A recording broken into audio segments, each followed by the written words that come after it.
Selamat malam semua.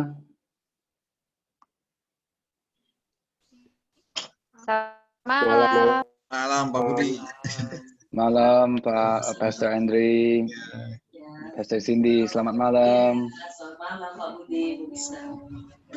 Ya,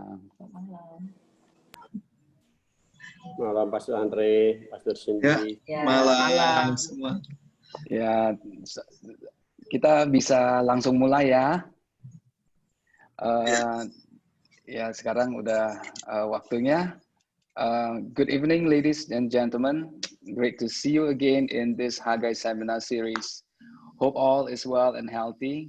Perkenalkan, nama saya Budi dan istri saya. Bisa. We are proud parents of 2 children, a son and a daughter. It is amazing to see them grow and honestly challenging at times. Pada saat pandemi COVID-19 yang terjadi telah mengubah pola pendidikan anak menjadi homeschooling, belajar dari rumah. Malam ini kita akan belajar banyak bagaimana membantu anak untuk belajar secara efektif di masa new normal. Nanti saat sesi Q&A, jika ada pertanyaan, silakan tulis di chat room. Kita langsung mulai. Let's begin this seminar dengan opening prayer. Pastor Andri, would you please lead? Thank you. Baik, selamat malam semuanya. Shalom. Kita mau memulai pertemuan kita malam ini, yaitu satu seminar yang luar biasa. Dan terlebih dahulu juga saya ingin menyampaikan bagi setiap jemaat yang tergerak beban untuk memberikan persembahan, kiranya semua itu boleh memiliki hati yang dari Tuhan dan saudara bebas untuk menyatakannya melalui tindakan kasih bagi rumah Tuhan. Kita bersyukur buat itu, mari kita buka di dalam doa, dan saya minta bantuan Ibu Cindy untuk membuka di dalam doa. Baik, mari kita satukan hati, kita sama-sama berdoa. Bapak Surgawi, kami mengucap syukur untuk apa yang Tuhan kerjakan pada hari ini. Kami percaya setiap kami perlu untuk terus belajar dan diajar. Dan ini adalah waktu momen di mana kami diasah oleh Tuhan, ditambah wawasan pengetahuan kami, supaya kami boleh memiliki pengetahuan bagaimana kami tetap memiliki perilaku untuk mendidik di pola new normal ini. Kami percaya ada hal-hal yang luar biasa yang Tuhan singkapkan melalui hamba-Mu, Ibu Charlotte Priyatna. Kami minta supaya Tuhan urapi hamba-Mu dengan luar biasa, urapi setiap kami juga, supaya kami memiliki pemahaman yang sama daripada Tuhan, untuk kami bisa tangkap apa yang Tuhan mau, untuk kami bisa boleh melakukan ini menjadi satu kesukaan di mata Tuhan. Kami juga minta supaya Engkau memberkati setiap orang yang sudah mengikuti saat ini bersama dengan kami, dan mereka digerakkan oleh Tuhan untuk proyek Haggai ini. Kami percaya nama Tuhan dipermuliakan. Tuhan akan mendorong setiap hati kami untuk kami bisa sama-sama memuliakan Tuhan melalui waktu, melalui talenta, dan juga melalui uang yang Tuhan percayakan dalam kehidupan kami. Dan semuanya ini kami serahkan dan alaskan doa kami ini dari awal pertengahan hingga akhirnya di dalam nama Tuhan Yesus Kristus. Haleluya. Amin. Amin. Amin. Kita bersyukur kembali hari ini kita sama-sama masuk dalam satu seminar ya, yang tentunya Haggai Project. Melalui Haggai Project ini gereja mengadakan seminar seperti ini dengan topik-topik pilihan untuk memperlengkapi kita semua, untuk menambah wawasan kita melalui setiap topik yang diangkat di dalam setiap seminar yang ada. Dan saya percaya itu semua pasti dibutuhkan oleh jemaat Tuhan, dan kita percaya hari ini juga kita tentunya menyiapkan hati, apalagi dengan topik yang luar biasa ya, di masa-masa new normal ini banyak orang tua yang kaget, yang tadinya mengirim anak pergi sekolah, sekarang dia terlibat harus ada mendampingi mungkin yang anak-anaknya lebih kecil. Dan tentunya hari ini kita akan menerima berkat yang luar biasa ya, dengan perubahan-perubahan yang terjadi, dan kita diperlengkapi hari ini melalui hambanya yang luar biasa, yang sudah tidak asing lagi sebenarnya buat kita, karena kita sudah banyak diberkati melalui ceramah-ceramah yang dilakukan di Christ Cathedral. Dan Mungkin sedikit saya sebelum kita sama-sama mulai seminar ini mau memperkenalkan hamba Tuhan yang luar biasa ini. Ya, dia pribadi yang sudah tidak asing bagi kita, yaitu Ibu Charlotte Priatna. Ya, beliau mungkin kalau untuk sekedar introduksi sebentar kita perkenalkan, beliau adalah pendiri sekolah Atalia di Serpong Utara. Ya, jadi mungkin saudara juga yang tinggal di Serpong udah nggak asing lagi dengar nama sekolah ini. Dan juga beliau berpengalaman dalam bidang pendidikan anak dan parenting. Dan beberapa waktu lalu kita juga diberkati untuk topik-topik ini. Dan juga beliau adalah speaker di berbagai seminar psikologi, pendidikan, dan parenting. Dan mungkin yang terakhir saya bisa sampaikan adalah beliau adalah penulis buku Ternyata Aku Bisa. Mungkin perkenalan yang dapat saya sampaikan ini sedikit dari mungkin begitu banyak yang beliau sudah lakukan ya. Tapi saya rasa itu cukup untuk membekali kita hari ini, perkenalan kita dengan Ibu Charlotte. Dan untuk itu saya percaya kita udah nggak sabar nih, ingin dengar materi yang akan disampaikan yang kita tahu pasti itu kita butuhkan. Ya, jadi saya langsung malam ini mau serahkan kepada Ibu Charlotte Priatna. Silakan Bu untuk berbagi dengan kita dan sharing sesuatu yang Ibu miliki untuk kami semua. Puji Tuhan, Tuhan Yesus berkati. Terima kasih Pastor Andri, terima kasih Pastor Budi semua. Bapak Ibu yang ada di sini, saya bersyukur sekali saya bisa ada di tengah-tengah Anda malam hari ini. Sampai hari ini saya masih belajar menjadi orang tua untuk anak-anak saya yang satu sudah menikah, satu lagi akan menikah, dan satu lagi nggak tahu kapan menikah ya. Jadi saya punya 3 anak laki-laki, saya belajar jadi oma, saya punya 1 cucu, saya masih belajar juga jadi mertua, yang tidak intervensi dengan urusan anak. Dan tadi kalau disebut soal buku, itu buku Ternyata Aku Bisa sebetulnya kumpulan dari anak-anak menulis. Yang buku terbaru yang saya tulis, dan puji Tuhan setelah 5 tahun stop, buku ini saya paksa akhirnya bisa keluar, judulnya Learning to Stop.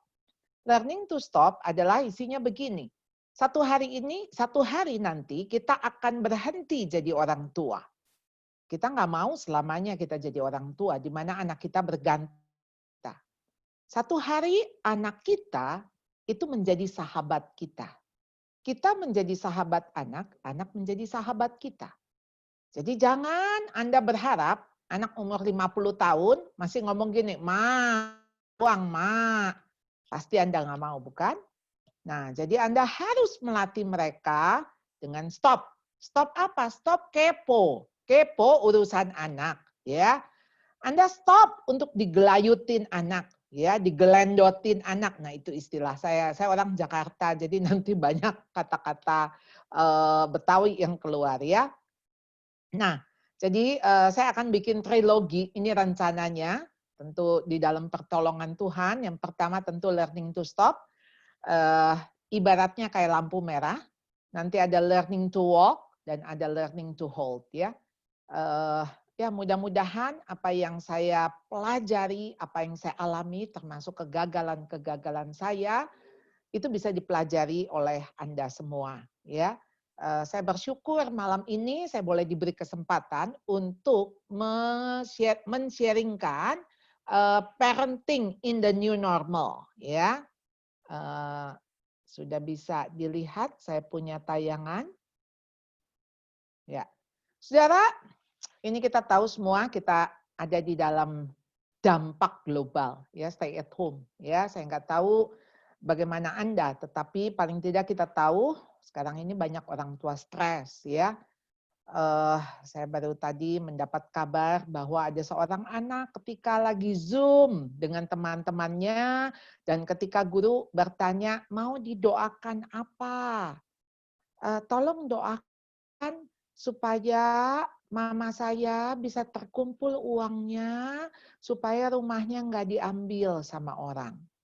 Bayangkan saudara, anak yang sangat kecil yang nggak tahu urusan apa-apa, tapi bisa memiliki beban yang dimiliki oleh orang tua. Artinya kita semua kena dampak, ya. Tapi ada yang dampaknya itu yang terlalu besar, ada yang dampaknya sedikit. Ada yang kita bisa melihat di dalam segala hal tidak baik, tetap ada yang baik.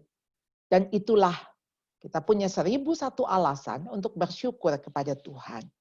Nah, ini di Amerika ya, konflik meningkat, lebih banyak orang tua teriak, kasar, wah banyak menghukum anak ya. Kita melihat juga bagaimana kondisi Amerika dengan carut-marut yang seperti sekarang ini. Bagaimana di Inggris, tingkat kecemasan juga meningkat, ya, yang pastinya akan membuat mereka juga mempengaruhi kesejahteraan mental.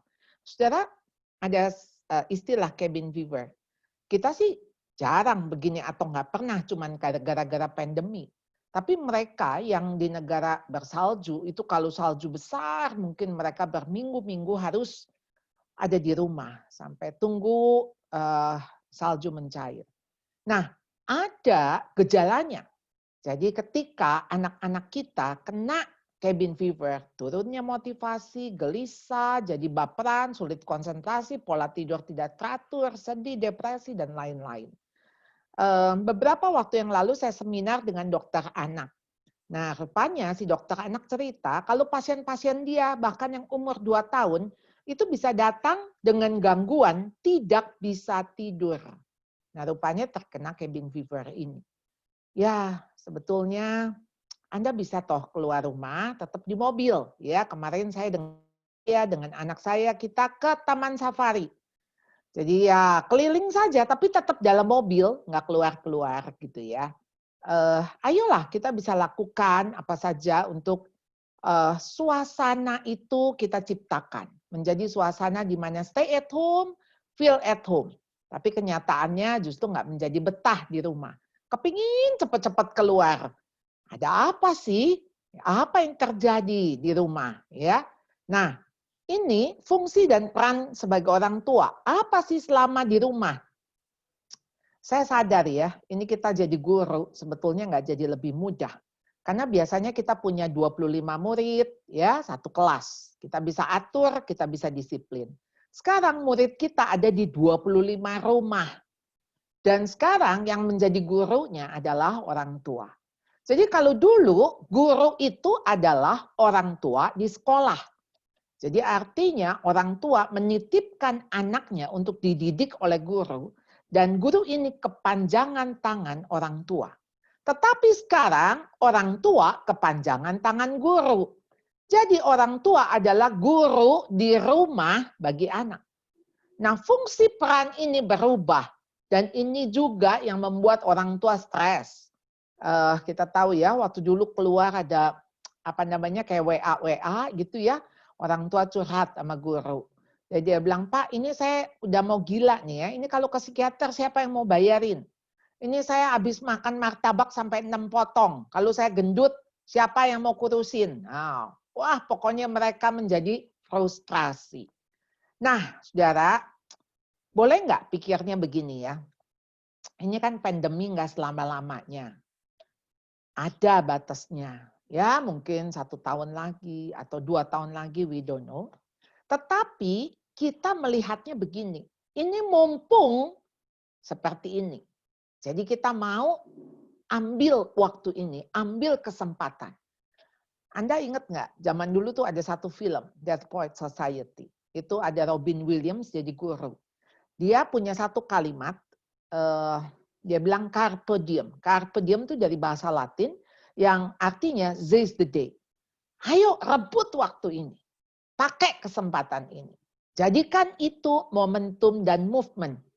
Untuk ada perubahan di dalam rumah Anda. Di dalam peran Anda. Kalau dulu Anda sibuk, boro-boro sempat nemenin anak belajar. Anak pulang sekolah udah les ini, les itu. Nah sekarang Anda mau tidak mau. Jadi kalau saya mau mengatakan bukan terjebak. Ya. Tapi ini privilege. Anda jadi bisa tahu. Bukan tahu soal begini, aduh kesian ya guru selama ini setengah mati ya ngajar. Bukan. Tapi lebih kepada menikmati relasi Anda dengan anak. Bagaimana anak terkagum-kagum dengan Anda. Oh gitu ya mama. Mama pinter amat gitu ya. Ya padahal kita mungkin buka kunci jawaban gitu. Tapi membuat anak terkagum-kagum. Selama ini kan anak kagumnya sama guru. Sehingga boleh dibilang begini loh.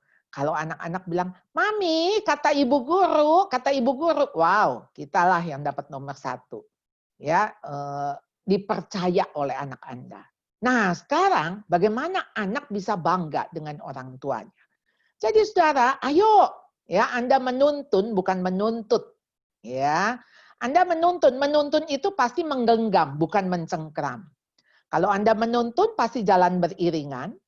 Ya, karena kalau Anda jalan di depan yang dituntun di belakang itu namanya bukan nuntun, itu nyeret ya, sedang menyeret. Kalau Anda menuntun pasti Anda akan menyamakan speed.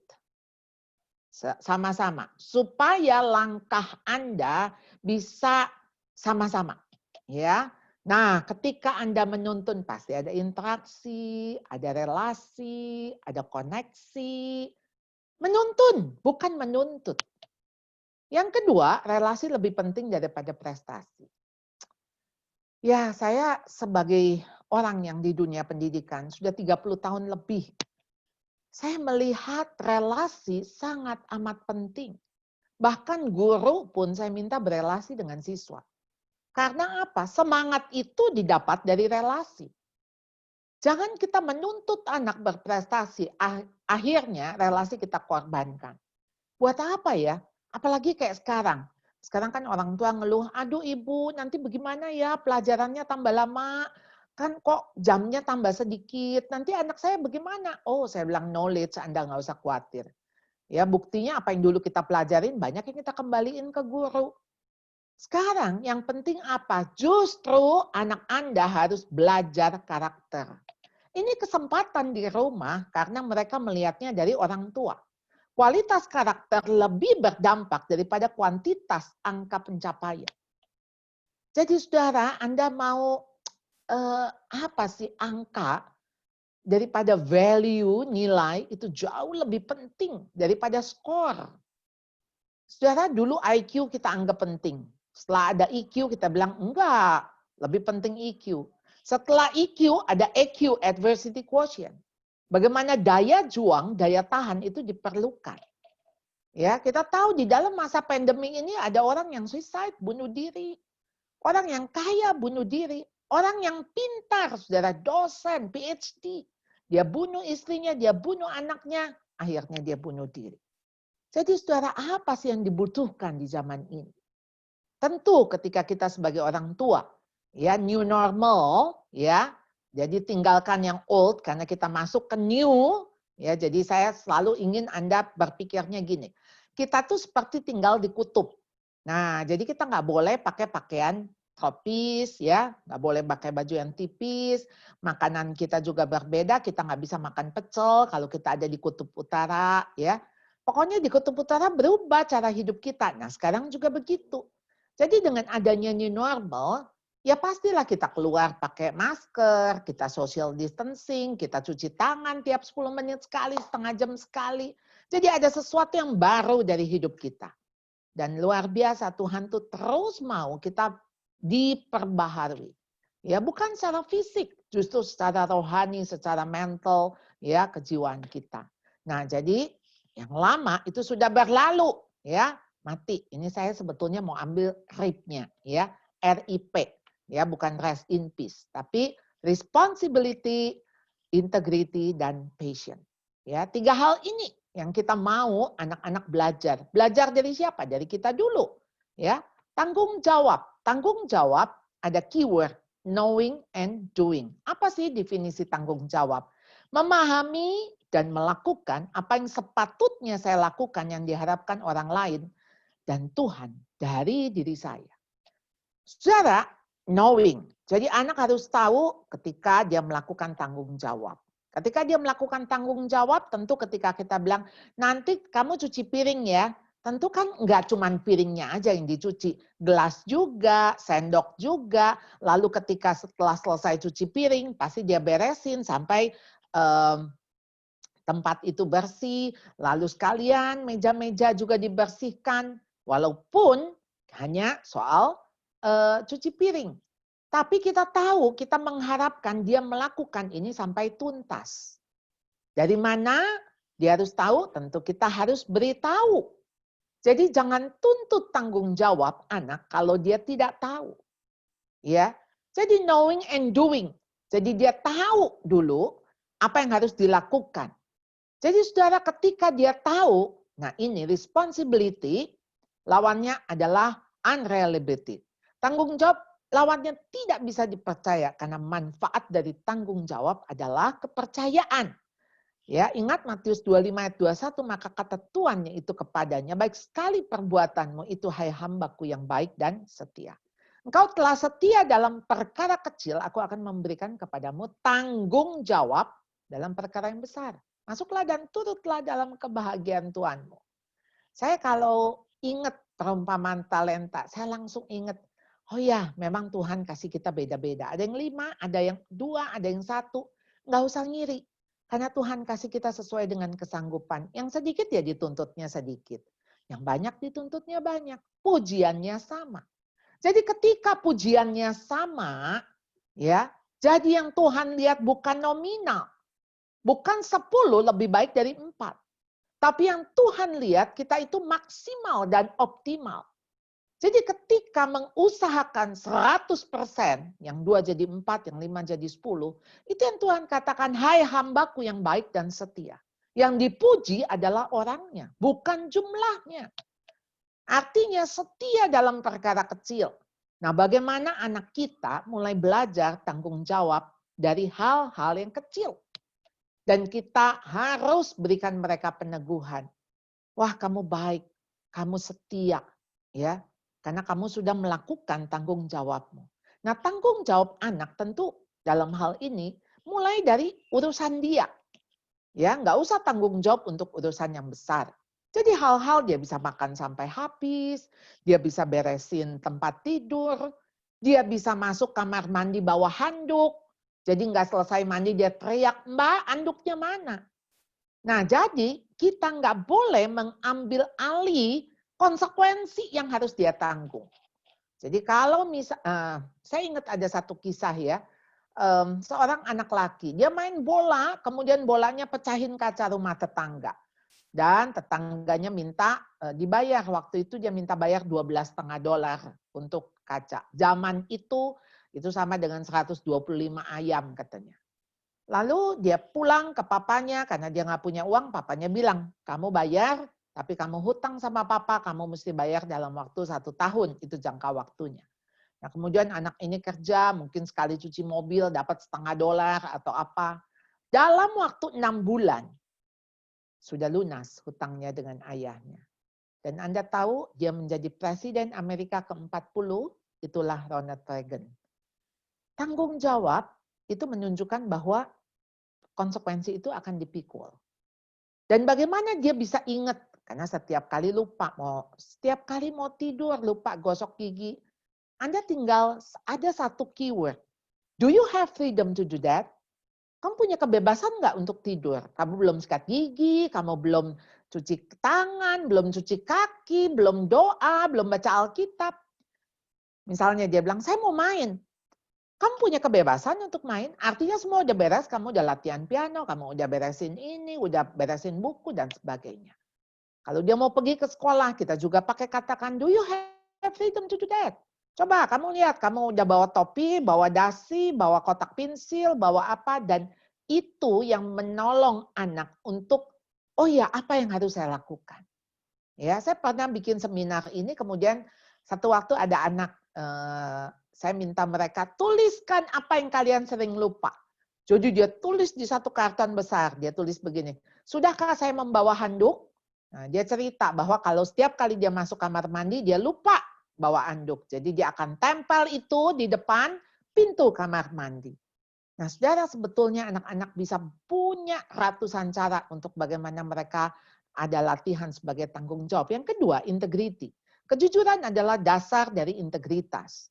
Kalau jujur, jujur terhadap orang lain. Tapi integritas, jujur kepada diri sendiri. Kita tahu tidak mudah untuk jujur. Kecuali Anda hidup di hadapan Allah. Coram Deo. Di antara saya dan apapun itu ada Allah di tengah-tengahnya. Jadi memang kenapa hati yang jujur itu, ya. Truthfulness is communicating by life and word that which is genuine and accurate. Jagalah hatimu dengan segala kewaspadaan karena dari situlah terpancar kehidupan. We must speak the truth in our heart before we speak it with our mouth. Karena semua itu keluar dari hati kita. Jadi kemurnian hati itu sangat penting sekali dan itu yang Tuhan mau. Ketulusan hati kita. Ya. Kenapa anak-anak berani mestinya harusnya berani jujur takut bohong. Tapi yang kenyataan takut jujur tapi berani bohong. Karena setiap kali dia jujur dia dimarahin. Oleh karena itu Anda tidak boleh marahin anak kalau anak jujur. Anda nggak marahin kejujurannya, tapi Anda kasih konsekuensi untuk ketika dia melakukan perbuatannya, kesalahannya. Nggak apa-apa, tapi Anda harus puji kejujurannya. Karena yang namanya bohong itu bisa bereskalasi menjadi mencuri. Setelah mencuri jadi menipu. Bohong sama menipu Anda bisa bedakan begini. Misalnya saya punya permen 5. Kemudian saya keluar ruangan, ada di depan saya ada satu anak. Saya keluar ruangan, saya balik itu permen tinggal 4. Ya waktu saya tanya, kamu makan permen ini? Lalu dia bilang, enggak, tuh mana? Enggak ada. Rupanya mungkin dia udah makan, udah telan gitu ya. Itu bohong. Tapi menipu begini. Dia makan permen, kemudian dia buka bungkusnya, lalu dia ganti pakai batu. Jadi waktu saya balik, saya lihat tetap 5 permennya. Tapi sebetulnya 1 sudah isi batu. Artinya untuk menipu dibutuhkan anak yang pintar, yang cerdas, yang cerdik. Mengerikan, punya anak cerdik, tidak takut Tuhan. Nah, ini juga dikatakan every lie is another link in the chain around our souls. But telling the truth set us free. Orang yang jujur dilepaskan oleh kebenarannya, tapi pengkhianat tertangkap oleh hawa nafsunya. Jadi lagi-lagi sekarang soal pandemi ini, kan anak belajar di rumah. Guru saya udah mulai bilang begini, Bu, ini kita kayaknya curiga deh, ada anak yang dibantuin sama orang tuanya. Nah, saudara tuh kebohongan akan ditutup dengan kebohongan lagi, ya. Dan kebohongan itu akan memenjarakan kita, karena kita nggak bisa bebas. Saudara kalau bohong, ya bahwa pernah cerita ini, saudara mesti ingat-ingat kan kebohongannya kan. Karena saudara harus konsisten dengan kebohongan saudara. Kalau kita jujur, kita nggak usah mikir. Karena jujur itu kita taunya memang A, ya pasti A. Kita nggak akan sebut B. Saudara, bagaimana kebohongan itu sebenarnya memenjarakan kita. Sehingga kita harus hidup di balik topeng kebohongan itu.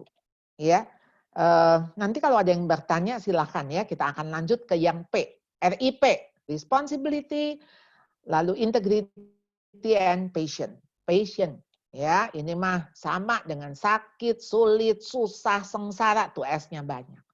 Sabar. Kenapa kata sabar itu dipakai kata patient? Yang menunjukkan ada kondisi seperti ini. Kenapa saudara? Karena sabar itu di dalam KBBI, Kamus Besar Bahasa Indonesia, juga tahan menghadapi cobaan.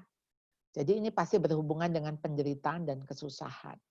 Dan juga tenang, tidak tergesa-gesa, tidak terburu nafsu, berhubungan dengan waktu. Jadi sabar ini saya orang yang nggak sabar.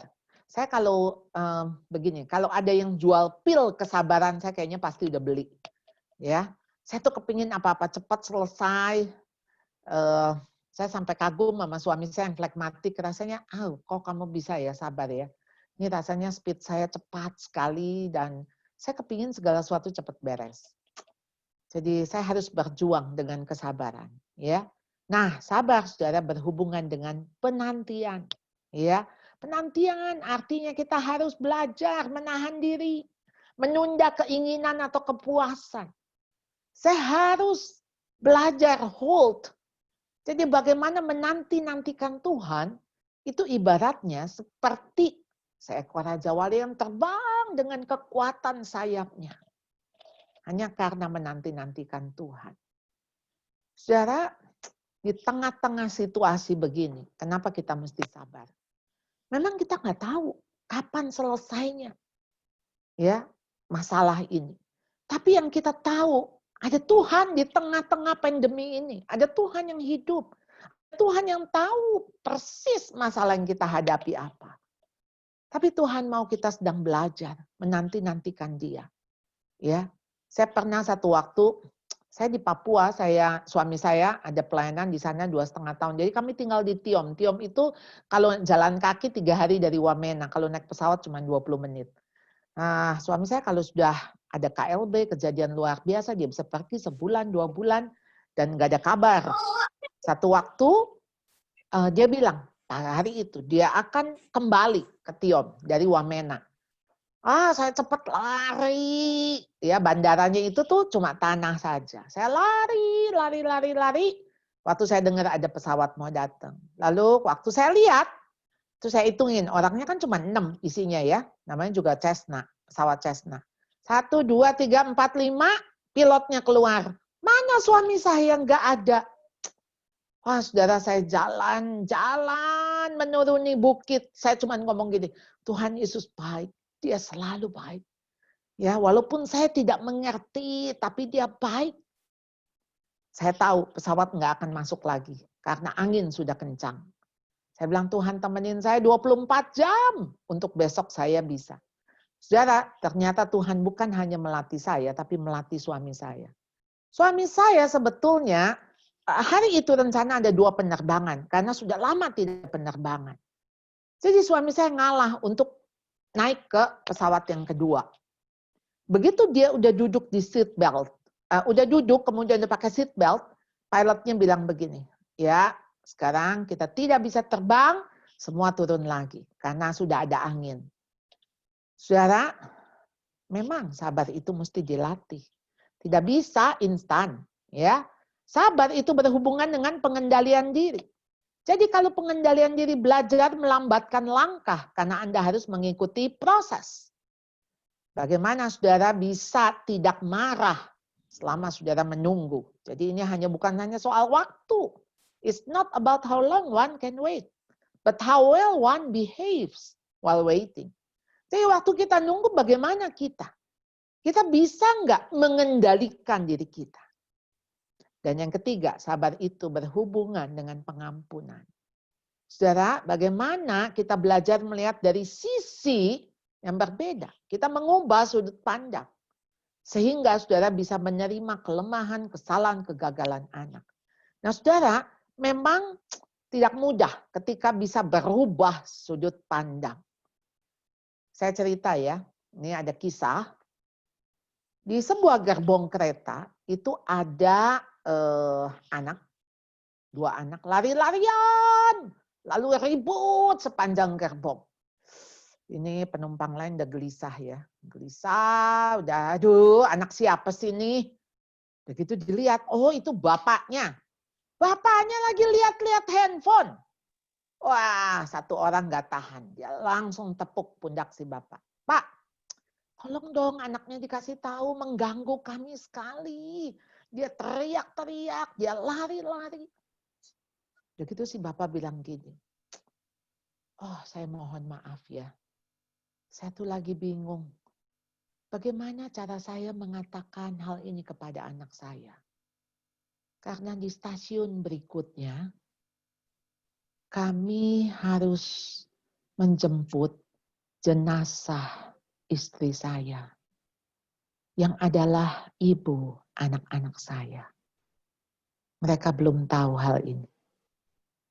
Saudara, ketika bapak itu mengatakan hal ini, langsung hening seisi kereta. Lalu ada yang menepuk pundaknya, tabah ya Pak. Ada yang langsung mengeluarkan permen, coklat, kasih ke anak ini.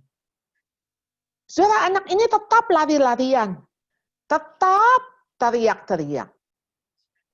Tapi respon daripada orang-orang ini berubah. Sama sekali tidak terganggu. Karena apa? Timbul belas kasihan. Saudara, mau nggak kita tuh ngelihat kelemahan, kegagalan, kesalahan anak? Itu bukan sebagai beban yang membuat kita seolah-olah jadi gagal, jadi salah. Dan kita kalau salah, kita rasanya perlu menyalahkan orang lain. Jadi memang patience itu, kenapa dikatakan the capacity to accept or tolerate delay, trouble, or suffering without getting angry or upset. Sudah satu waktu saya orang ini, Ci, pakar pendidikan anak, Ci. Bisa tolong Namanya di Charlotte, Ci. mute. Hostnya bisa tolong di mute. Oke, thank you. Nah, satu waktu saya pernah mengalami seperti ini ya. Saya bawa roti tuh, menurut saya roti enak banget. Saya dari luar kota, saya sengaja bawa roti untuk teman saya yang buka bakery.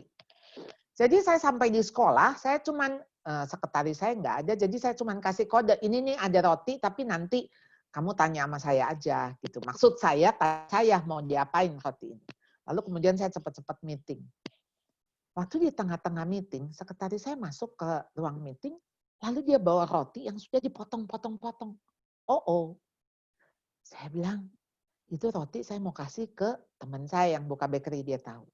Wow, dia bilang saya nggak tahu. Dia bilang, saya pikir tuh ini buat rapat. Kenapa ya saya nggak tanya sama ibu? Biasanya tuh saya nanya. Kemudian saya langsung respon, oh oke. Ya sudahlah, kamu sudah potong kan? Ya sudah, sini aja deh makan, saya bilang. Satu staf saya tanya gini, kok ibu bisa nggak marah ya? Kenapa? Loncat. Kok ibu bisa nggak marah ya? Lalu kemudian saya juga amazed, kok saya bisa nggak marah. Saya bilang tadi tuh begini loh. Jadi waktu saya ngelihat sekretaris saya bawa roti yang sudah dipotong-potong, saya langsung naik ke atas, dongak ke atas kira-kira begitu. Dan Tuhan tuh kayak ngomong gini, memang aku yang izinkan dia untuk dia potong roti ini. Jadi kalau Tuhan udah izinin, saya pasti cuma bilang gini, oke bos, gitu ya. Ya Tuhan aja izinin kok dia melakukan kelemahan, dia melakukan kesalahan, ya it's okay. Itu seizin Tuhan. Biasanya tuh saya gemes.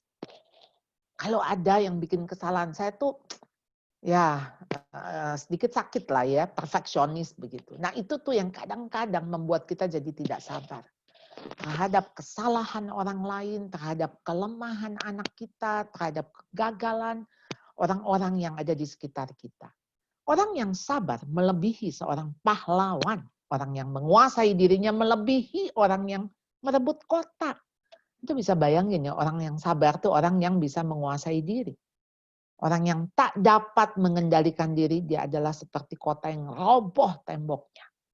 Saudara, kita kalau sabar, kita bisa menang.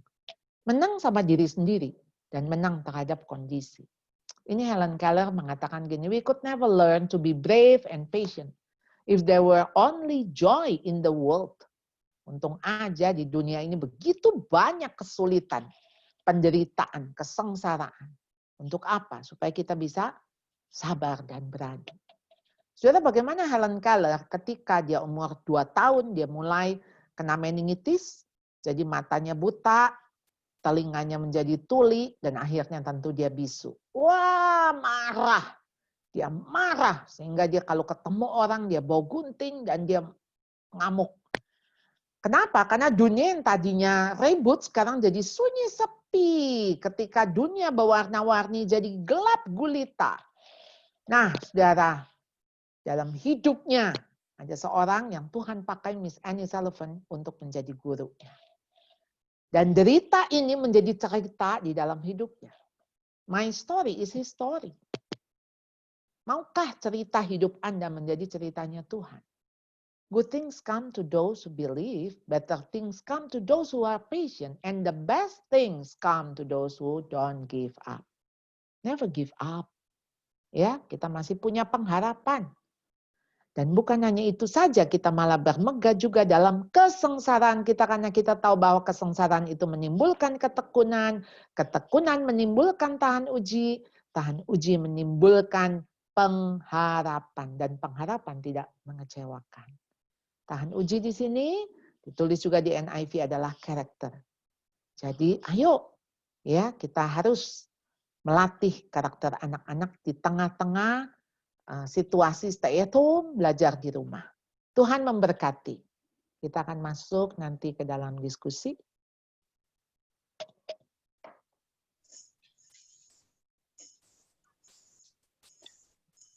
Pastor Andri, bisa sharing summary-nya? Ya, oke, baik. Seru sekali ya. Bersyukur ya, ini sampai terkagum-kagum ini. Iya, benar. Ya, tadi ada beberapa hal mungkin saya catat di sini, yaitu ada istilah-istilah yang juga baru untuk kita dengar, dan tentunya kita diajar. Ya, pertama-tama tentunya tadi ada cabin. Ya, itu istilah yang orang kelamaan di rumah ya, Bu ya. Iya. Jadi cabin fever gitu. Jadi itu waduh, benar-benar satu keadaan yang mungkin membosankan, keadaan yang tidak enak gitu. Tapi itu memang terjadi sekarang gitu ya. Jadi memang orang tua perlu belajar bagaimana menghadapi semua itu. Karena hal itu adalah sesuatu yang kita alami saat ini. Dan tadi kita belajar ya, kita ringkas yaitu tentang RIP. Bagaimana pentingnya kita memiliki responsibility, integrity, dan passion. Jadi memang ternyata anak-anak perlu diajar juga untuk bertanggung jawab. Ya. Dan memang kalau tadi dari apa yang kita belajar itu, sebenarnya kesempatan saat ini, situasi ini, itu adalah kesempatan buat orang tua. Tadi dikatakan ini adalah privilege, satu kehormatan yang tadinya biasanya mungkin di sekolah, sekarang di rumah. Orang tua punya waktu lebih untuk tetap ada bersama-sama untuk membangun sebuah hubungan. Nah, tadi relasi itu lebih dari sekedar prestasi gitu ya. Nah, jadi ini memang hal-hal yang penting kita untuk ketahui bahwa kita berkesempatan di sana untuk melatih karakter daripada anak-anak yang sebenarnya justru mungkin anak-anak tadinya lebih banyak waktu di sekolah, lebih banyak lihat orang lain, tapi di rumah dia bisa lihat orang tua. Harusnya kita punya kesempatan banyak tuh mengajarkan tentang karakter itu. Ya, jadi poin yang penting untuk diingat juga bahwa ternyata kita harus menuntun, bukan menuntut ya. Ya, jadi ini nih benar-benar satu istilah yang perlu ditanamkan dalam diri kita. Kita ternyata perlu menuntun. Tadi menuntun itu kan berarti dipegang, bukan dicengkeram gitu.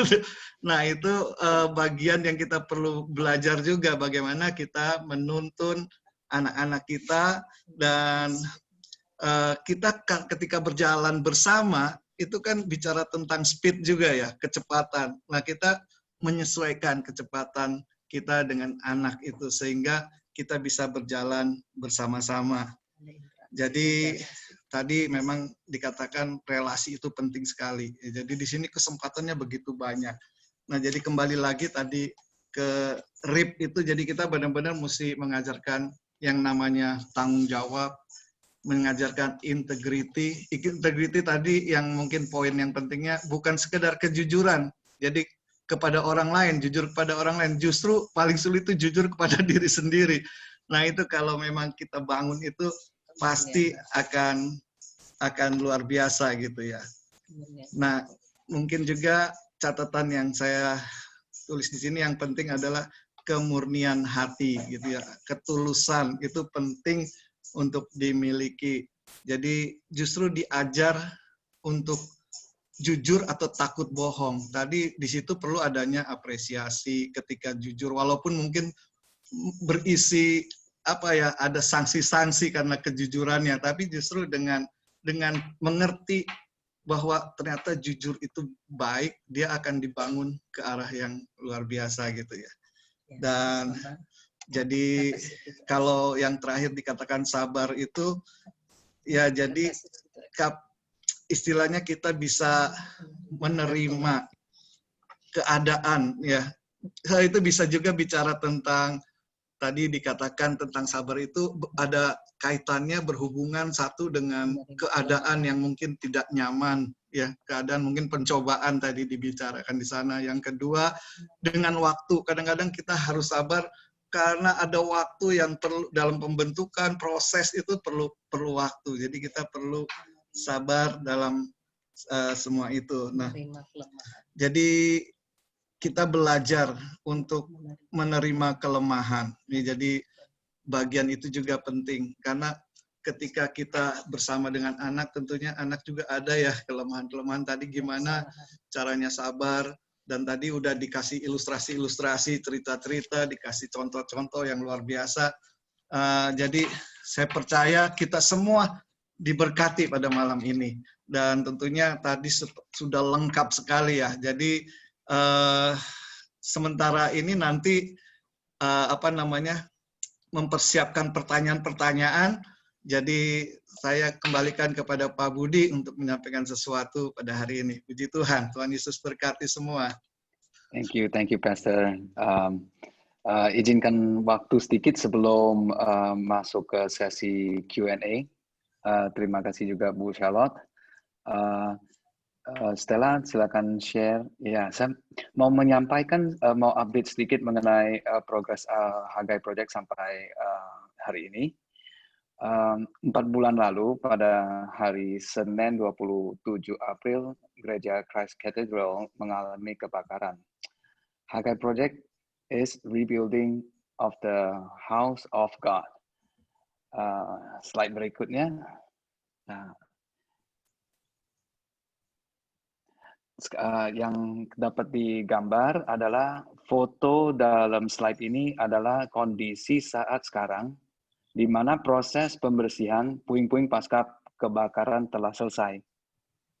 Dan good news-nya, tim pakar struktur menyatakan gedung Christ Cathedral kuat dan andal untuk lanjut proses pembangunan kembali. Slide berikutnya. Ya, gereja juga telah menyiapkan tempat ibadah sementara revival tent. Selama berkumpulan ibadah belum disarankan oleh pemerintah, revival tent digunakan untuk rekaman sisi online service di YouTube channel.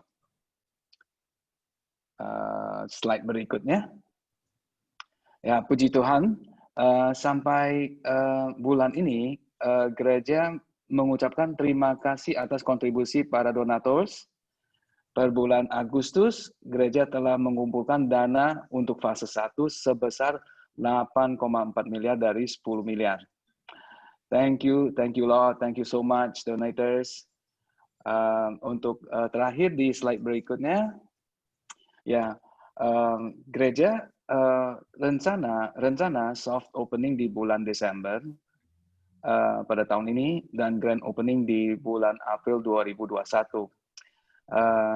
Mohon dukungan dan doakan agar dapat terlaksana sesuai rencana. Terima kasih untuk atensinya, dan sebentar kita sama-sama saksikan satu video klip. Stella, tolong, thank you.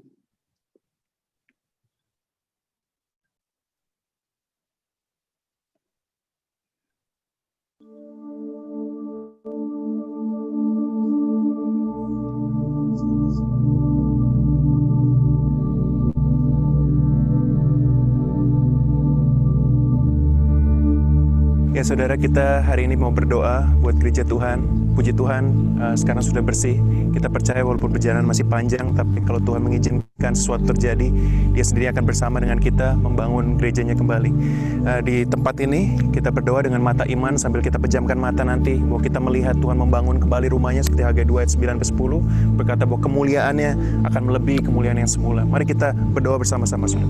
Bersyukur Tuhan buat kesempatan kami bisa berdiri di tempat ini. Di tempat ini banyak jiwa dipulihkan, banyak jiwa diselamatkan, keselamatan terjadi di tempat ini, pemulihan keluarga terjadi di tempat ini. Maka Bapa, kami berdoa biar Kau meneruskan pekerjaan-Mu Tuhan di tempat ini.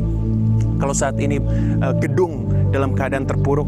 Kami tetap percaya bahwa roh kami tidak terpuruk Tuhan, bahwa di dalam Engkau kami kuat, bahwa Engkau akan memulihkan kembali umat-Mu, memulihkan kembali gereja-Mu. Saatnya akan tiba Tuhan, di mana di masa yang beberapa waktu ke depan kami melihat dibangun kembali rumah ini Tuhan. Dan seperti janji-Mu di Hagai 2 ayat 9 sampai 10, kemuliaan yang kemudian akan melebihi yang semula. Yang percaya di tempat ini Kau akan mencurahkan damai sejahtera-Mu Tuhan.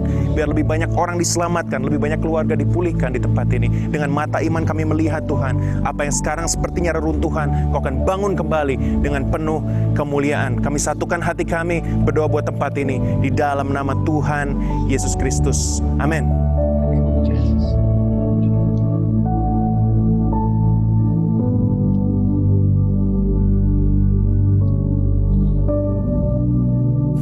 Gereja mengundang setiap jemaat untuk turut serta menjadi bagian dari perjalanan untuk membangun kembali rumah Tuhan.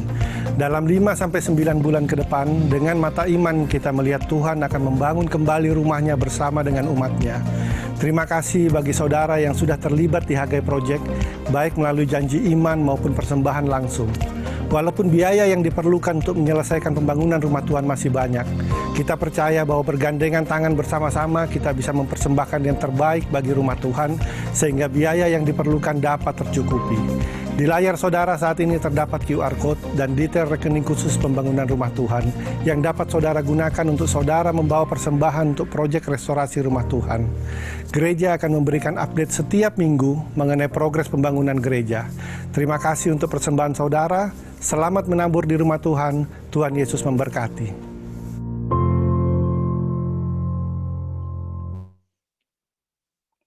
Thank you Stella. Sekarang kita udah sampai ya masuk ke sesi Q&A ya Pak Pastor Andri. Ya, ya baik. Sudah ada beberapa pertanyaan yang masuk. Jadi saat ini saya akan bacakan dan nanti mungkin Ibu Charlotte untuk menjawab pertanyaan ini. Dikatakan di saat pandemi ini, di mana proses belajar mengajar dilakukan secara daring menggunakan gadget, bagaimana caranya memastikan anak benar-benar belajar, bukan bermain game, melihat YouTube, tanpa menunjukkan bahwa kita sebagai orang tua sedang mengecek dia. Ya mungkin jelas Bu, bisa jelas atau perlu diulang? Oke, silakan Bu. Pastinya ketika Anda monitoring, disitulah Anda mentoring. Jadi waktu Anda mengawasi, Anda sekaligus beri anak kepercayaan. Dia bisa nggak salah gunakan kepercayaan? Bisa. Disitulah Anda melatih. Alih-alih Anda sebagai polisi yang kira-kira begini, Mama tahu. Ya misalnya Anda pakai CCTV atau Anda apa begitu, tapi kok saya ingin sekali terjalin sebuah trusting relationship Anda dengan anak.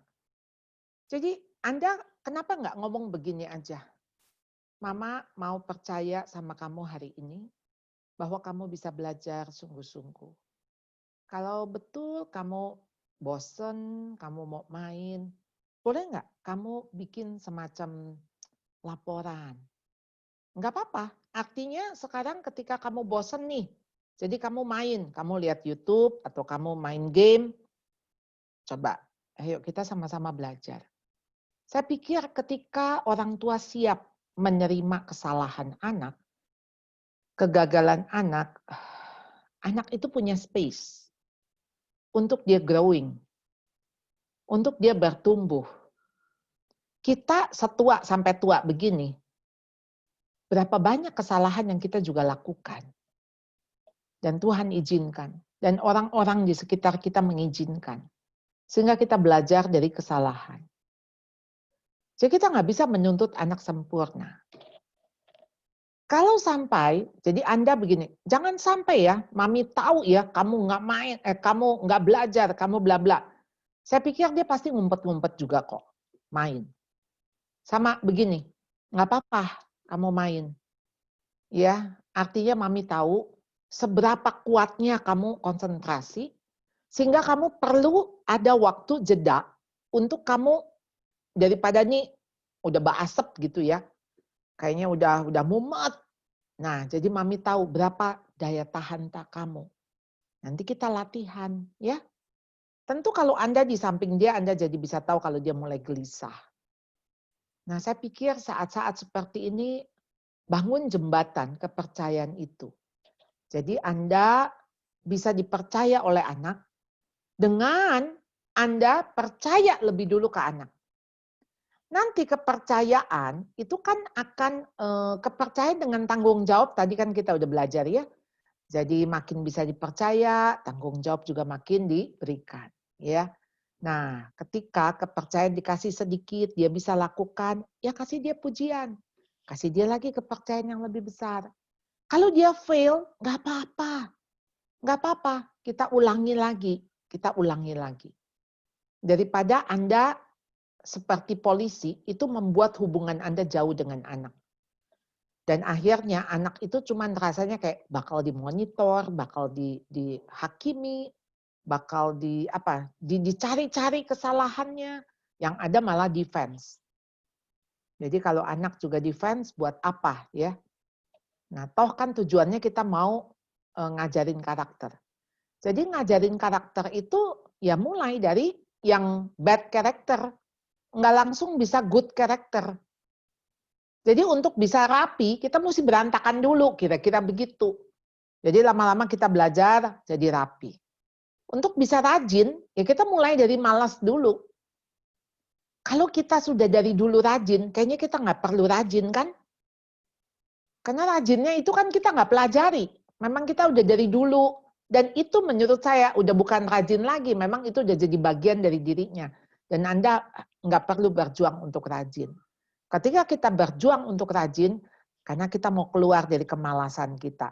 Jadi kalau malasnya 90%, rajinnya 10%. Nanti lama-lama rajinnya 20%, malasnya kan tinggal 80%.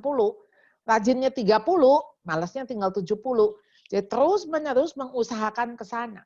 Sehingga kita memang bertumbuh di dalam karakter anak-anak kita. Ya. Kira-kira itu, Pak. Ya, terima kasih Bu Charlotte. Dan berharap ini bisa menjawab pertanyaan yang tadi. Dan kuncinya adalah ketika kita monitoring, sekaligus itu menjadi mentoring gitu ya, memberikan kepercayaan yang memang tadi dikatakan bahwa memang seringkali bisa anak itu gagal, tapi kita perlu di sini mempraktekkan tadi itu yang diajarkan, sabar. Jadi continue terus-menerus untuk melatih anak untuk terus menggunakan kepercayaan tersebut. Dan sekaligus sebenarnya sudah menjawab pertanyaan yang kedua dari yang masuk adalah karena dikatakan bagaimana mengatasi kebosanan dari anak gitu ya. Nah, apakah ada tambahan Bu? Barangkali ini ada yang bertanya bahwa mengatasi kebosanan anak di rumah gitu ya, di masa pandemi ini. Maaf Bu, masih mute ya. Ya, nggak usah anak bisa bosan. Kita orang tua aja bisa bosan. Jadi bosan itu menurut saya natural, nggak apa-apa. Nah, memang untuk bisa mengatasi kebosanan berarti harus kreatif. Harus ada jeda waktu. Harus ada sesuatu yang membuat kita semangat, ya. Bosan itu kan kalau begitu datar, ya pasti kita juga lama-lama bosan. Ya, Anda jalan di tol, nggak ada yang dilihat, lama-lama juga bosan. Jadi, perlu kreativitas untuk kita bisa mengalihkan sejenak. Ya, jadi artinya teralihkan. Ya, jadi memang kenapa kita tahu yang namanya 20-20-20. Jadi dalam setiap kali 20 menit kita harus 20 detik istirahat untuk melihat yang 20 feet ke depan. Jadi perlu 20 feet itu kira-kira 6 meter untuk kita lihat supaya ini dongak, supaya bisa stretching. Ya memang harus seperti itu. Karena anak punya daya tahan untuk konsentrasi itu kan masih pendek. Nggak kayak kita orang dewasa. Kita bisa memaksa diri. Anak-anak nggak bisa, dia harus lihat layar terus-menerus ya. Kita selama ini udah dapat itu ya, yang beredar di WA, ada anak kecil, 5 menit pertama masih duduk, 7 menit udah selonjor, 10 menit udah pakai selimut ya, 15 menit kepalanya di bawah, kakinya di atas ya. Ya pastilah begitu. Jadi itu natural. Anak-anak begitu, makanya saya katakan kepada guru-guru, kalau Anda bisa jadi clown, kalau Anda bisa jadi badut, jadilah badut supaya anak bisa tertarik, supaya terus attach dengan guru, ya. Karena kalau enggak, memang betul-betul membosankan. Apalagi kalau gurunya cuma ngomong satu arah begitu ya. Kalau di kelas kan beda, ada lihat fisiknya. Jadi bayangin aja kita nonton film, kalau filmnya cuma ngomong melulu, nggak ada actionnya, pasti Anda tidur gitu kan? Ya, kebayanglah ini anak-anak ketika ngelihat layar pembelajaran seperti apa. Jadi ayo anak-anak bisa punya jeda ya, keluar sebentar, jalan sebentar, mungkin di situ ada barbel, jadi dia bisa angkat barbel dulu, ya bisa sit up dulu, jadi ada ada matras ya, dia bisa sebentar dia sit up. Nah, itu sedikit supaya ada oksigen ya. Oke. Iya, terima kasih Bu Charlotte. Jadi mudah-mudahan juga yang bertanya boleh mendapatkan jawaban ini. Intinya jadilah kreatif gitu ya dengan contoh-contoh tadi. Dan saat ini ada satu pertanyaan lagi yang masuk, dikatakan Bu Charlotte mohon simple advice for us. Bagaimana mengencourage hati anak pertama saya bahwa dia dan adiknya mendapatkan kasih sayang yang sama dari kami orang tuanya, karena semenjak pandemik ini anak saya yang pertama sering membandingkan dirinya dengan adiknya. Padahal kami tidak pernah membandingkan mereka, bahkan sering berkata mau menjadi baby lagi karena sekarang banyak PR, banyak tugas. Ya, terima kasih Bu Charlotte. Iya, memang kita nggak usah membandingkan. Dengan Anda memuji si adik dan tidak memuji si kakak, itu bagi si kakak, dia lebih jelek dari adiknya. Jadi kalau Anda tuh bilang gini ke si adik, wah hebat nih Dede ya, Dede makannya habis. Lalu kemudian Anda nggak ngomong apa-apa tentang si kakak. Ya si kakak merasa, ya dia jelek. Dia nggak pantas untuk dipuji. Apapun itu perasaan dia, Anda harus akui. Anda nggak usah bela diri dengan mengatakan, mama tuh nggak pernah bandingin, mama tuh sayangnya sama. Ketika anak merasa nggak dikasihi, itu perasaannya. Jadi Anda harus akui perasaannya. Dan Anda tidak perlu defense, membela diri. Anda perlu minta maaf. Maafin kalau sampai seperti itu perasaanmu, berarti mama kurang menyatakan. Berarti mama kurang sampai kamu tuh nggak berasa. Mama akan berusaha lagi. Anggap aja seperti ini bowl-nya. Jadi bowl-nya si adik itu kecil. Jadi udah diisi juga penuh. Bowl-nya si kakak itu besar. Ya, Anda baru muji sedikit, baru jadi artinya Anda mesti melakukan ekstra buat si kakak. Kalau saat ini dia yang bermasalah, berarti tangkinya dia yang bocor. Jadi kalau tangkinya bocor, berarti tangkinya kosong. Anda harus isi. Isi, lalu sebelum isi, tangki yang bocornya itu Anda dempul dengan rekonsiliasi. Anda minta maaf, lalu kemudian Anda bilang apa yang harus mama lakukan. Ya, jadi kamu mau maksudnya kamu mau diperlakukan bagaimana? Anak-anak punya 5 bahasa kasih. Mungkin buat dia kepingin sekali ada sentuhan. Mungkin bahasa kasihnya sentuhan. Jadi dia perlu sekali dipeluk, dihak, dibelai. Berarti Anda harus ekstra lakukan itu. Mungkin setiap kali ngomong, tangan Anda harus ke pundak dia, membelai rambutnya. Atau dia perlu kata-kata. Misalnya bahasa kasihnya adalah word. Berarti kata-kata yang meneguhkan. Anda harus memberikan banyak pujian. Atau hadiah. Jadi Anda mesti siapin tuh banyak hadiah kecil-kecil. Untuk setiap kali ada hal yang Anda mesti pikirin. Karena dia seneng kalau dikasih barang ini atau dibeliin makanan itu. Setiap anak bahasa kasihnya berbeda, pakailah bahasa kasihnya itu. Nah lalu apa yang Anda harus lakukan selain Anda mengisi bowl, bagi saya kalau Anda melihat punya 2 anak ini yang bermasalah, berarti yang Anda harus lebih banyak waktu dengan dia. Nggak ada cara lain. Ya, Anda nggak perlu kasihanin yang adik. Karena yang adik itu sudah cukup. Jadi si adik itu memang nggak butuh lebih gitulah. Sedangkan si kakak ini butuh lebih. Nganggapnya begini nih, mana yang lagi sakit gitu kan? Sekarang yang lagi sakit si kakak, ya udah si kakak dong yang Anda lebih perhatikan. Si adiknya bisa sejenak ditinggal dulu. Kira-kira itu bisa menjadi tips. Ya, terima kasih, Bu Charlotte. Ya. Jadi saya percaya ini menjawab pertanyaan dan itu diingatkan bahwa perasaan itu adalah satu yang nyata ya. Jadi perlu benar-benar mendapatkan perhatian. Perlu diisi, perlu ditutup kebocorannya mungkin dengan bahasa kasih, mengerti bahasa kasihnya. Dan tadi sudah dijelaskan dengan lengkap. Jadi ada pertanyaan lain mungkin saya sampaikan di sini. Dikatakan anak saya berumur 3 tahun dan anaknya keras. Di masa pandemik saya banyak bersama dia dan saya mempunyai kesulitan menghadapi jika saya mau dia melakukan sesuatu. Karena jika saya memberi konsekuensi, jika tidak melakukan sesuatu, dia tetap tidak mau dan menjalani konsekuensinya.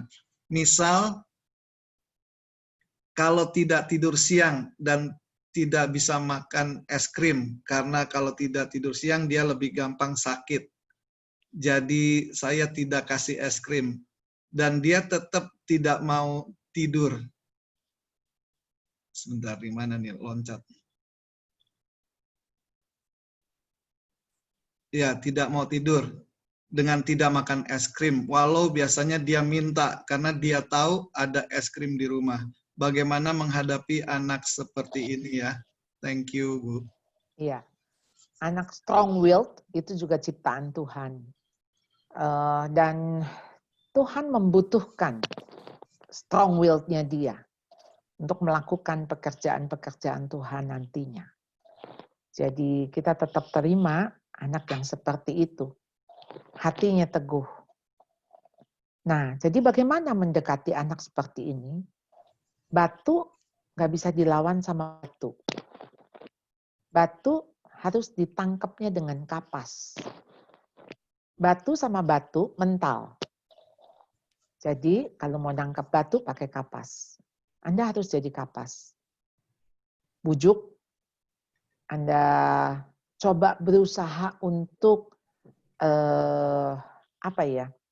dengan anak strong-willed itu Anda berusaha bagaimana Anda bisa membuat dia, karena dia yang harus mengambil keputusan. Jadi bagaimana dia yang decide. Jadi kalau misalnya dia tidak mau tidur dengan segala konsekuensi, it's okay, nggak apa-apa. Artinya kalau kamu nggak tidur, kamu nggak makan es krim, kamu nggak dan tolong dengan sangat, dengan anak-anak seperti ini Anda harus konsisten dan tidak boleh kasih iming-iming. Coba dirubah ya reward itu menjadi award. Jadi jangan dikit-dikit reward. Harus ada barang, harus ada upah. Kita nggak membuat anak-anak kita mentalnya jadi mental upahan. Tentu mereka membutuhkan dukungan, mereka membutuhkan penghargaan, peneguhan, pengakuan. Itu dengan award, dengan pujian, harus lebih banyak. Harus seperti bangga dengan mereka. Jadi ketika sekarang kita jelasin, anak 3 tahun itu bisa dikasih reason. Kenapa kamu harus tidur siang? Karena kalau kamu nggak tidur siang, kamu lelah. Kalau kamu lelah, kamu gampang sekali sakit. Jelasin, ada fakta-faktanya pastinya. Jadi bukan kekhawatiran Anda. Kalau dia sampai ngotot, dan dia sakit. Kadang-kadang memang anak strong willed itu sampai kejeduk. Dia baru bisa ngeh. Ya izinkan. Jadi begitu dia nggak tidur, kemudian dia kecapean dan dia sakit, kita cuma bilang begini, ini yang mama maksud. Kalau kamu kecapean, kamu gampang sakit. Bukan mama nggak sayang kamu. Kalau kamu tidak membutuhkan tidur, bagi mama nggak apa-apa kok nggak tidur siang. Tapi mama tahu kamu membutuhkan. Jadi ini bukan soal keinginan mama untuk kamu tidur siang. Tapi ini kebutuhan kamu. Nah untuk sebuah kebutuhan, Anda nggak boleh pakai iming-iming. Nggak boleh iming-iming maksudnya kalau dia tidur siang nanti dapat es krim. Dia nggak tambah memahami. Jadi memahaminya tuh dengan barteran. Jadi ada sesuatu yang dia harus berkorban, yaitu tidur siang. Dan itu nanti dia akan dapat, hadiahnya adalah es krim. Dan saya pikir saat ini berarti bagi dia sulit sekali. Aku nggak mau es krim kok. Ya udah, aku nggak perlu tidur siang. Atau nanti dia malah mempunyai tawaran yang lebih besar. Belikan aku sepeda, baru aku mau tidur. Nah loh, ya ini bukan es krim lagi gitu ya. Nah jadi jangan biarkan dia yang menentukan perilaku ini. Jadi untuk anak-anak seperti ini memang Anda harus bukan adu kuat siapa yang menang, tetapi Anda harus persuasif dengan anak strong willed. Ya, terima kasih Bu Charlotte. Jadi semoga menjawab dan poinnya adalah setiap perintah atau larangan anak perlu tahu alasannya, kurang lebih itu ya.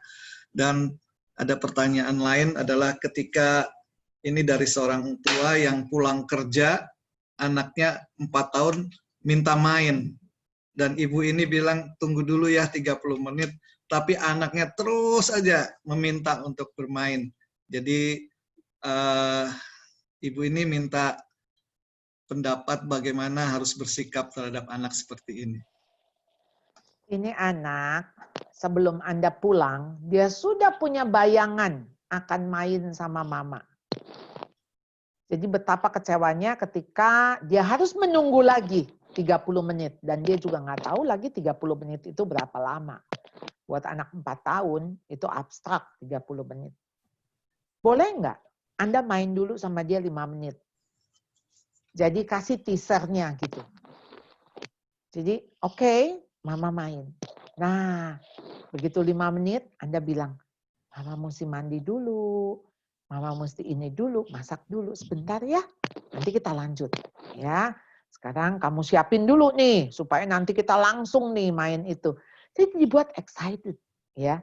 Jadi jangan Anda pulang. Nah, Anda tuh sebelum pulang, Anda udah mesti mikir gini nih. Sampai rumah anak merengek, sampai rumah anak minta main, sampai rumah PR-nya belum selesai, sampai rumah dia lagi ngambek, sampai rumah. Nah, ketika Anda sudah memikirkan yang the worst, maka ketika nggak sampai kayak gitu, Anda udah siap gitu. Maksudnya kalau Anda siap yang terburuk, ya kalau nggak terjadi yang buruk kan Anda juga lebih oke kan. Ya artinya begini nih cara berpikirnya. Untung dia masih ngangenin Anda. Untung dia masih mau main sama Anda. Gitu kan? Iya dong? Coba Anda pulang dicuekin. Boleh pulang, boleh enggak dicari, enggak diajak main.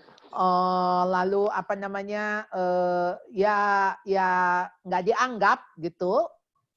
Iya, Anda kan jadi lebih sedih ya. Jadi kalau Anda masih dibutuhkan, artinya dia masih sayang sama Anda. Ya, nikmati itu. Nanti ada satu waktu, Bu, kita pulang anak juga cuek. Ya, dia di kamar, dia nggak cariin kita, dia tetap main sama gadgetnya. Nah, saat itu kita merindukan saat-saat kayak gini nih. Yang mama main dong. Nah, ya jadi kalau Anda dihadapi ini nikmati aja waktu ini. Ya. Ya. Terima kasih Bu Charlotte. Jadi intinya kita masih dibutuhkan. Itu yang perlu disyukuri. Kedua, nikmati dulu lah masa-masa ini.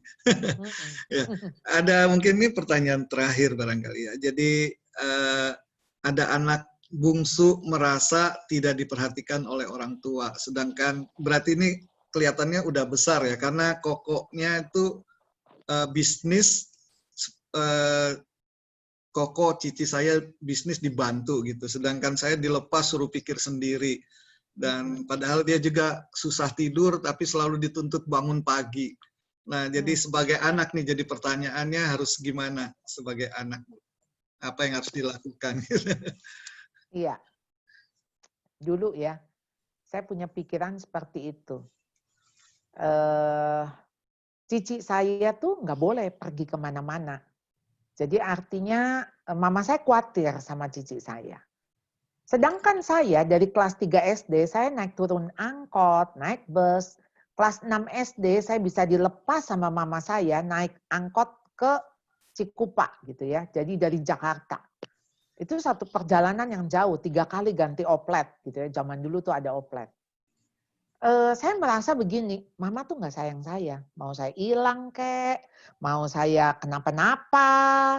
Kalau sama cici saya, mama khawatir. Itu perasaan saya dulu. Tapi waktu saya sudah dewasa, saya sudah besar, saya baru ngerti, oh mama saya tuh yakin banget saya tuh bisa.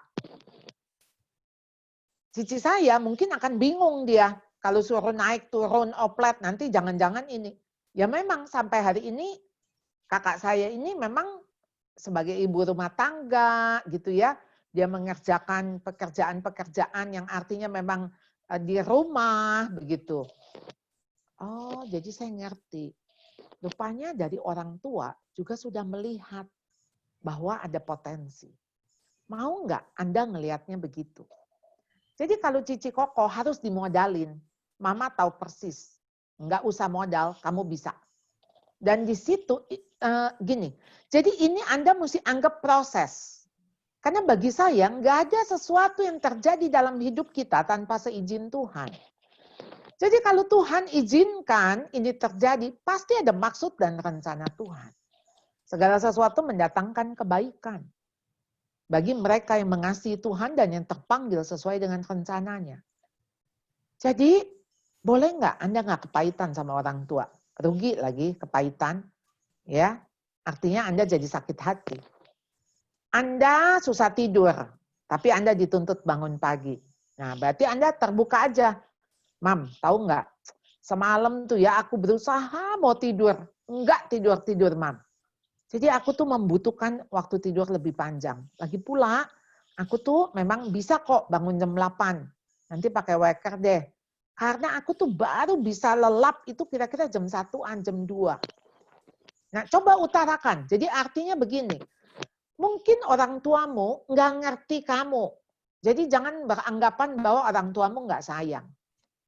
Saya pikir setelah saya jadi orang tua, nggak ada ya orang tua yang nggak sayang. Maksudnya apalagi itu seorang ibu gitu ya, darah dagingnya, kita pernah berjuang hidup dan mati untuk anak. Apa sih yang kita nggak berikan? Nyawa aja kita berikan, intinya gitu. Apa yang kita nggak berikan? Nah, tetapi ketika kita melihat anak mampu, punya potensi, nah di situ kita harus memberikan space untuk anak berjuang. Nanti gini deh, mungkin yang bakal jadi, yang dalam arti berhasil, mungkin kamu. Ya, karena biasanya memang anak bungsu itu lebih kreatif, lebih berani. Ya, karena dia udah belajar dari koko cicinya gitu kan. Lebih pede. Nah, itu ciri-ciri anak bungsu. Jadi anak bungsu tuh dilepas di mana aja hidup lah, kira-kira begitu. Karena begini, waktu kita treatmentnya juga, kalau anak pertama kan kita hati-hati ya. Orang mau nengok aja, kita udah tanya cuci tangan enggak gitu kan. Ya, orang mau gendong, oh iya udah bersih belum tangannya. Ya, tapi begitu kita punya anak kedua, kita udah mulai ngelihat dia jatuh aja, kita bilang, bangun, ya. Kalau dulu kan anak pertama jatuh, aduh sakit ya, mana, lukanya mana, aduh kasihan. Anak kedua udah lain. Anak ketiga mah dia jatuh, sampai dia bangun lagi, kita nggak nengok. Ya, artinya juga ketika anak anak ke-1 orang mau gendong, kita masih pikir-pikir kasih nggak ya digendong sama dia. Tapi anak ke-3 udah begini, siapa yang mau gendong ya? Siapa yang mau gendong ini? Tolong nih, tolong ya. Nah, jadi bagaimana anak ke-3 tuh nggak lebih pede, ya, karena dilepas oleh orang tua. Nah, jadi saya percaya kamu pasti akan berhasil, ya. Tapi kalau kepahitan yang kamu simpan, sakit hati yang kamu simpan, wah pasti banyak hambatannya di dalam keberhasilan kamu. Jadi itu rugi. Jangan mau, ya.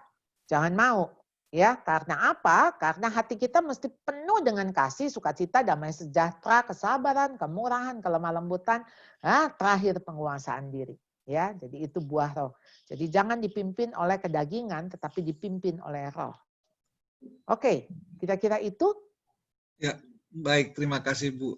Jadi intinya biar kita melihat bahwa ternyata orang tua kita melihat ada kelebihan dalam hidup kita. Jadi akan lebih baik kalau kita punya paradigmanya seperti itu. Dan ini kelihatannya masih banyak pertanyaan, hanya karena waktunya yang sudah terbatas. Saya akan sampaikan mungkin satu pertanyaan lagi sebagai penutup hari ini. Ya, ini pertanyaan penutup. Dikatakan begini, kami sempat mengadakan survei bagi parents dan kami menemukan bahwa parents dan anak sama-sama mengalami stres karena belum bisa diadaptasi dengan kondisi new normal atau home learning ini. Menurut Ibu, harus mulai diatasi dari mana ya? Terima kasih, Bu. Oke. Orang tua stres, anak stres. Jadi siapa yang menjadi pemicu? Ya pastilah orang tua. Kalau orang tua stres, orang tua lah yang berubah dulu. Sehingga berharap ketika anaknya stres, tapi si orang tua ini bisa mengatasi stresnya. Jangan sampai anak stres lalu mempengaruhi orang tua.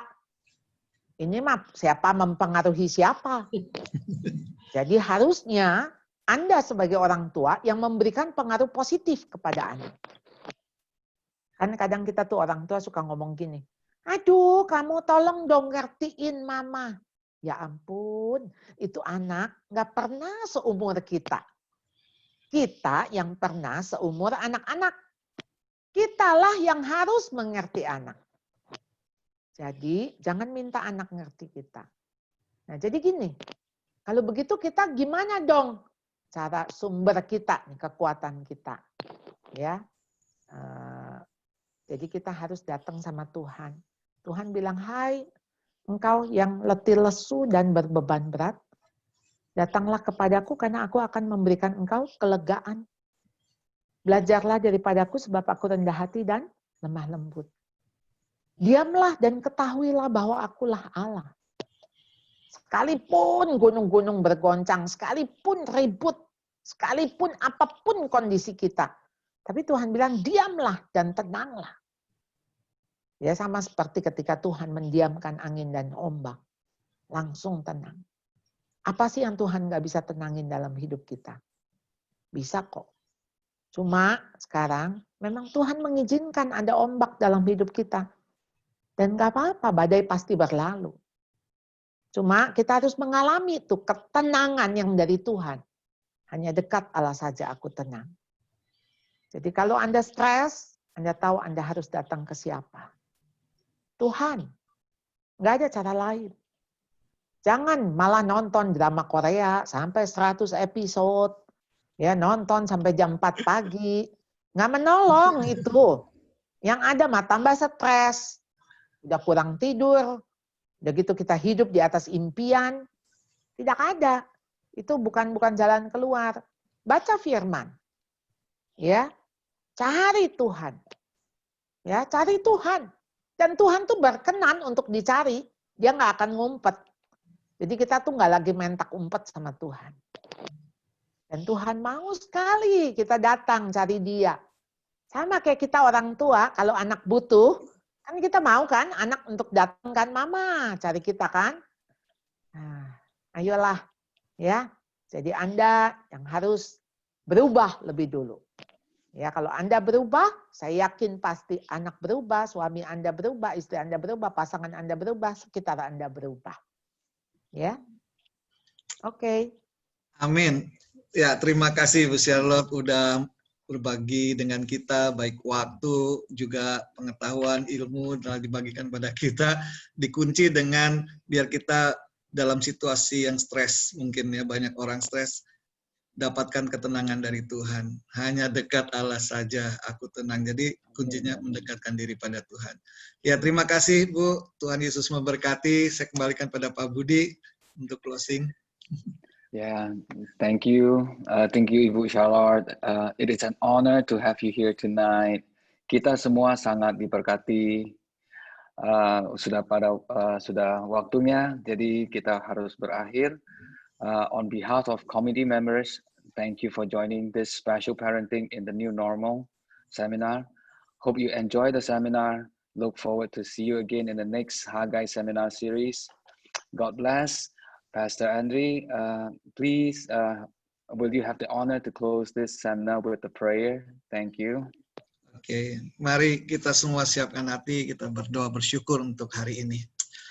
Bapa dalam surga, kami bersyukur bersama dengan umat-Mu, setiap anak-anak-Mu Tuhan yang ada bersama dengan kami saat ini, menerima pembekalan, menerima pengetahuan dan wawasan. Kami bersyukur buat kesempatan ini karena kami tahu semua ini berguna bagi kami Tuhan. Dan pertemuan kami malam ini secara online pun tidak sia-sia, tapi membekali kami sebagai orang tua maupun sebagai anak, sehingga kami boleh bersikap dengan benar menghadapi new normal ini, sehingga kami tahu Tuhan, hidup kami tetap memuliakan Tuhan. Terima kasih Tuhan Yesus, kami memberkati hamba-Mu Tuhan, Bu Charlotte, yang telah berbagi dengan kami, kiranya Tuhan pakai lebih lanjut, dimanapun hamba-Mu berbagi pengetahuan, semuanya itu boleh berdampak bagi banyak orang Tuhan. Banyak orang boleh dikuatkan, banyak orang boleh diteguhkan. Terima kasih Tuhan buat segala kebaikan dan kemurahan Tuhan. Dan malam ini kiranya Tuhan juga memberkati dengan berkat kerajaan surga buat seluruh daripada peserta, daripada seminar pada malam ini Tuhan, dengan kuat kuasa Tuhan, sehingga kami semua boleh dikuatkan dan kami boleh melangkah di waktu-waktu dan masa new normal ini dengan penuh antusias, karena di dalam Engkau selalu ada harapan, dan kami akan menjadi pribadi-pribadi yang memberikan dampak positif bagi lingkungan kami. Terima kasih Tuhan, jadikan setiap orang tua yang ada menjadi orang tua yang baik bagi anak-anak, sehingga anak-anak boleh dituntun untuk terus melangkah baik di dalam pendidikan maupun di dalam kerohanian. Mereka boleh terus bertumbuh di dalam Engkau Tuhan. Terima kasih Tuhan Yesus. Kami sambut berkat Tuhan yang besar. Di dalam nama Tuhan Yesus kami bersyukur. Haleluya. Amin.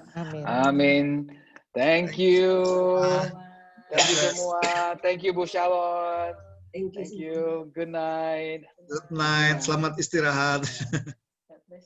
God bless you. God bless. Thank you, Bu Charlotte. Thank you, Pak Budi. Thank you, Pak Charlotte. Thank Thank you, Pastor semua. Andri. Ya, sama-sama. Thank you. Khususnya buat Bu Charlotte juga. Thank you, Terima Bu kasih sekali Cindy. lagi. Sama-sama, Tuhan berkati ya. Pak Budi, apa Bu kabar? Cindy, Pak Andreas, Pak Thank you, Pastor Budi. Arthur. Terima kasih, Pastor Arthur. Bu Charlotte, thank you, Pak. Dari Gentong. Very good. Pak Budi Cilisa. Kasih semuanya, Pak semua. Hai Diki.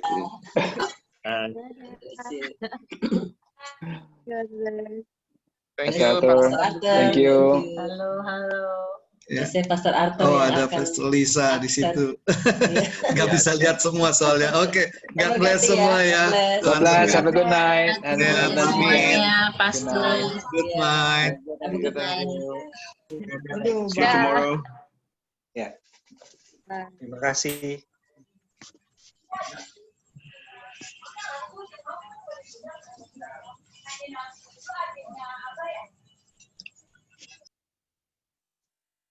Oh, Pak Eko keluarga.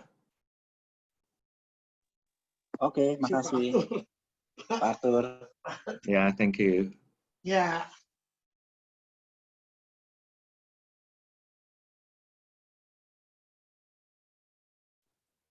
Live ya.